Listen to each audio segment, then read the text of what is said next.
एक सांकेतिक धरना प्रदर्शन, इस सांकेतिक धरना प्रदर्शन, एक दिवसीय धरना प्रदर्शन में उपस्थित हमारे समाज के जागरूक नौजवान और चिंतनशील, मननशील और भविष्य को लेकर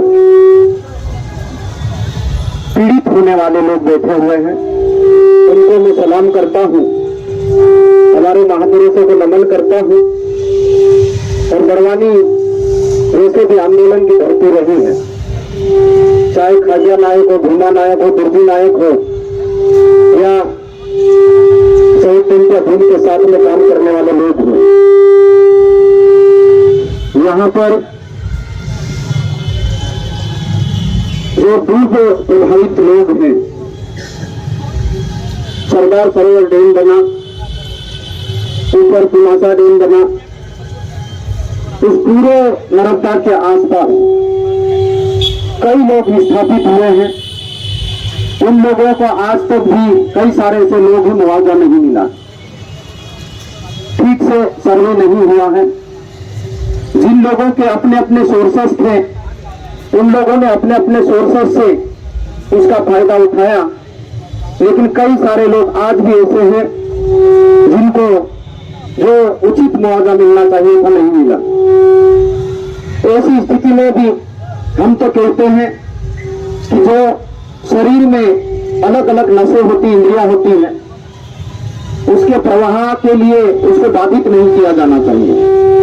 अर्थात बड़े बड़े डैम नहीं बनाए जाना चाहिए। यदि बिजली बनाना है, सिंचाई की व्यवस्था करना है, पानी की सप्लाई करना है, तो छोटे छोटे स्टॉप डैम, छोटे छोटे डैम बनाकर भी किया जा सकता है। आपको बिजली बनाना है तो हाई टेक्नोलॉजी, आज लेटेस्ट टेक्नोलॉजी आई है, तो पानी का फोर्स भी क्रिएट किया जा सकता है, ऊंचाई पे भी लिया जा सकता है। तो इतने इतने बांध, बड़े बांध बनाने की आपको जरूरत नहीं पड़ेगी। आप अमेरिका में देख लो, हमारे भारत देश में भी देख लो। आज से 7-8 साल पहले जब आपके पूर्वोत्तर भारत में एक बड़ा डैम टूटा था, तो धर्म को मानने वाले, पंथ को मानने वाले सारे के सारे लोग मारे गए थे। तो ऐसी ही सिचुएशन हमारे इलाके में भी है। आपने लापरवाही बरतते हुए नर्मदा नदी के ऊपर के जो डैम बने हैं उनके गेट खोले, और एक इस देश के प्रधानमंत्री माननीय नरेंद्र मोदी जी के जन्म दिवस के अवसर पर उनको तोहफा देने के लिए आपने डैम के गेट नहीं खोले, और कई लोगों को आपने मौत के मुंह में धकेलने का प्रयास किया। ये घोर निंदनीय कार्य है। इसका इस इलाके के न सिर्फ आदिवासी समाज के लोग, न सिर्फ एक धर्म के लोग, समस्त लोग आपकी इस घटिया कृत्य की निंदा करते हैं हम लोग। और ये इस प्रकार के जो चीज है इसकी पुनरावृत्ति ना हो, और इनके किए हुए पापों का प्रायश्चित करना चाहिए, लेकिन हमको भी उसका जवाब देना चाहिए कि ऐसे जो निकम्मे लोग हैं, ऐसे जो क्या कहना चाहिए असंवेदनशील लोग हैं, उनको सत्ता में बने रहने का कोई अधिकार नहीं है। आपको नवंबर माह में मध्य प्रदेश में विधानसभा चुनाव होने वाला है, और 6-7 महीने के बाद में लोकसभा का चुनाव होना है। तो इनको जवाब देने के लिए लोकतंत्र के महापर्व में, जैसे कि लोकेश भाई कह रहे थे, जैसे कि राजेश भाई कह रहे थे, जैसे कि मायाराम जी कह रहे थे, जैसे कि पूर्व वक्ता कह रहे थे, इनको जवाब देना होगा कि आप असंवेदनशील हो, आप मानवता को सामने नहीं रखते हो, आप इंसानियत को सामने नहीं रखते हो, आप जातिगत राजनीति करते हो, आप धर्म आधारित राजनीति करते हो, आप संविधान को खत्म करने की बात करते हो और चुनिंदा लोगों को फायदा पहुंचाने की बात करते हो। तो ऐसे लोगों को इस सत्ता में बने रहने का कोई अधिकार नहीं है। इस लोकतंत्र के महापर्व में आप लोग कह रहे कि थोड़े लोग बैठे, ये थोड़े लोग नहीं है, ये ताकतवर लोग हैं, ये लीडिंग करने वाले लोग हैं, अपने परिवार लेके बैठे हैं, अपने मित्र को लेके बैठे हैं, अपने अपने इलाके को लेके बैठे हैं। अपने अपने इलाके में इनके लिए प्रचार कीजिए कि ऐसे दुष्टूर लोगों को सत्ता से बाहर निकालने का काम कीजिए। तभी इनकी अकल ठिकाने आएगी। नहीं तो ऐसे गलत काम करने वाले लोगों को आप वोट के माध्यम से प्रोत्साहित करते रहेंगे तो ये लोग ऐसे ही गलत काम करेंगे, आपके बीच में आएंगे, लालच देंगे, प्रोत्साहित करेंगे, आपके बीच में तमाम प्रकार की योजना, आपको योजना लाना थी, आपके पास में पर्याप्त समय था। मध्य प्रदेश की बात करें तो 18 साल का आपके पास में पर्याप्त समय था। आप इस प्रदेश का कैसा विकास करना चाहते थे, आप नारी शक्ति का कैसा विकास करना चाहते थे, आप विद्यार्थियों के लिए कैसी योजना लाना चाहते थे, मजदूरों के लिए कैसी योजना लाना चाहते थे, किसानों के लिए कैसी नीतियां बनाना चाहते थे। आपके लिए पर्याप्त समय था, लेकिन आपने उस समय को गवा दिया है। आप, ये जनता आपको जवाब देगी आने वाले समय में। तो ये जो दूध वाला जो मुद्दा है ये बहुत गंभीर है, संवेदनशील है। न सिर्फ आदिवासी समाज के लोग डूबे हैं या समित समाज के लोग डूबे हैं, तो हम उनके साथ में खड़े हैं, उनके साथ में हमारी संवेदना है। जब जब जरूरत पड़ेगी हम वहां पे जाके खड़े होंगे, उन लोगों की बात जहां उठाना होगी, जहां करना होगी हम करेंगे। दूसरा जो मुद्दा है कर्मचारियों का, सामाजिक कर्मचारी, जो ये भी एक ऐसा मुद्दा है कि जो समाज का काम करेगा, जो शिक्षा को लेकर काम करेगा, जो स्वास्थ्य को लेकर काम करेगा, जो संवैधानिक अधिकारों को लेकर काम करेगा, लोगों में जन जागृति लाने का काम करेगा, उनको ऐसा लगता है कि ये शासन के खिलाफ है, जबकि ये शासन के सहयोगी हैं। शासन की एक एक योजना को अंतिम जन तक पहुंचाने में मदद करते। आपकी मशीनरी जहां फेल हो जाती है वहां पर सामाजिक कार्यकर्ता खड़ा होता है। लेकिन ये इनकी अकल, जब बोलते हैं ना विनाश काले विपरीत बुद्धि, इनकी बुद्धि फैल गई है और दूसरी दिशा में दौड़ रही है। इसीलिए जो समाज के जागरूक लोग हैं, कर्मठ लोग हैं, उनको परेशान करने का काम कर रहे हैं। और ये किसी विचारधारा विशेष के लोग, उनको मैं यहां से कह देना चाहता हूं कि आप किसी के इशारे पे काम कर रहे हैं। आपको इस संविधान में जनप्रतिनिधि बनने का अधिकार मिला है तो रिजर्वेशन की वजह से मिला है। यदि ये अनुसूचित क्षेत्र है, यहाँ के आप पंच बने हो, सरपंच बने हो, जनपद सदस्य बने हो, जिला पंचायत सदस्य बने हो, या सांसद बने हो, या विधायक बने हो, या मंत्री बने हो, तो उस समाज के सर्टिफिकेट की वजह से बने हो। उस समाज का भला करने के लिए समाज ने आपको चुन के भेजा है। आपको इस समाज को दुख तकलीफ या परेशानी में डालने के लिए वहां पर नहीं भेजा है। आप गलत काम कर रहे हैं कि समाज का जो काम कर रहे हैं उनको परेशान कर रहे हैं। आने वाले समय में ये जनता आपको जवाब देगी, इसका खमियाजा आपको भुगतना पड़ेगा। ये जो ट्रांसफर किए, वो भी 54 लोगों का ट्रांसफर किया, चुन के किया आपने, और उनको आपने ऐसे दूरस्थ क्षेत्र में भेजा। आज तक प्रोफेसर को ले लीजिए, प्रोफेसर एक बड़ा पद होता है, उसका यदि ट्रांसफर करोगे तो एक जगह पे जाके वो कहीं न कहीं अपने आप को सर्वाइव करेगा।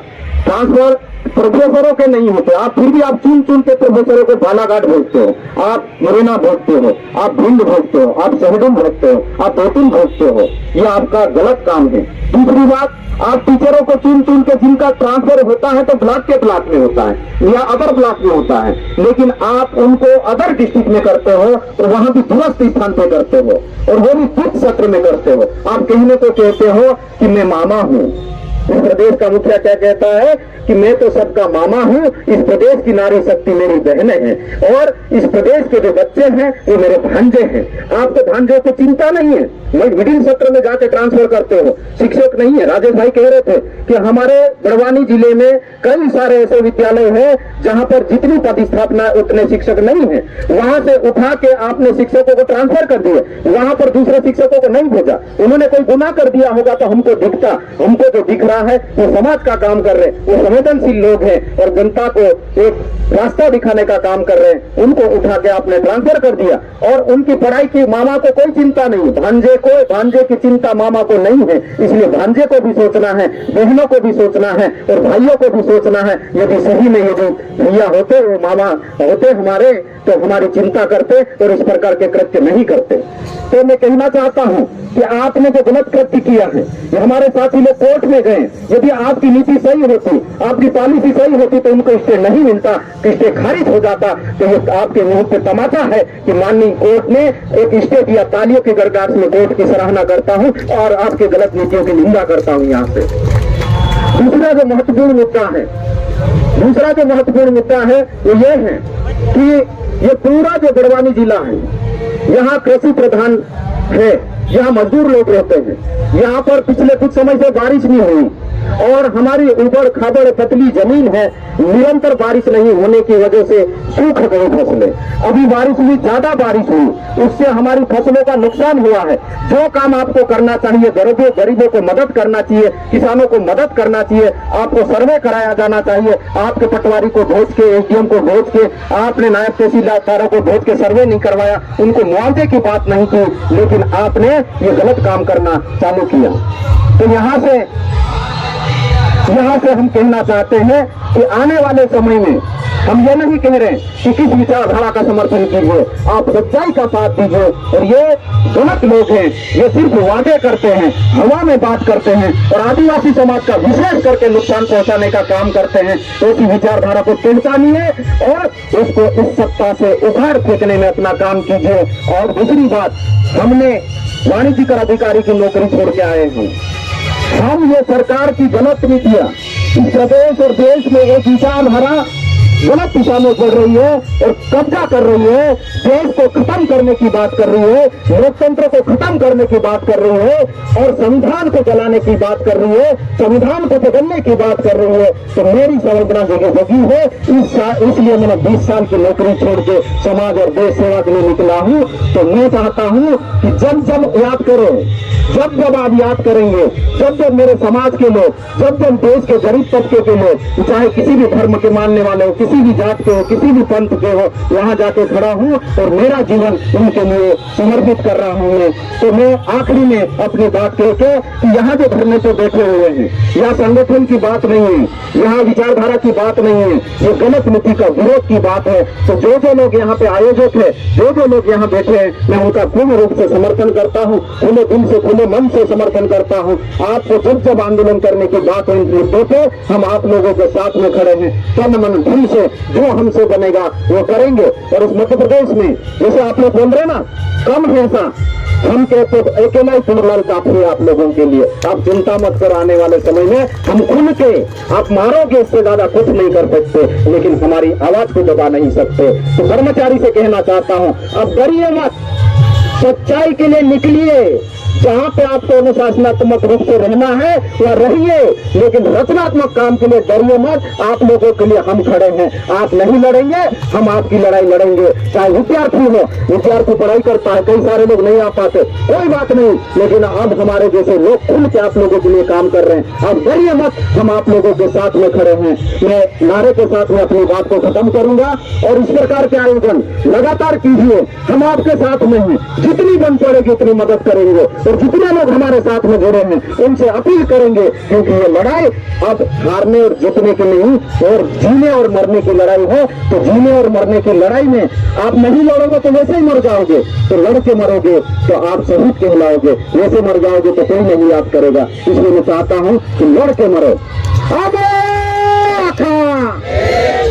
मुट्ठी बंद करके जोर से आवाज लगा, ताकि ये जो आवाज आ रही ना उसको जवाब मिले कि मेरी आवाज से ज्यादा तेज इनकी आवाज है।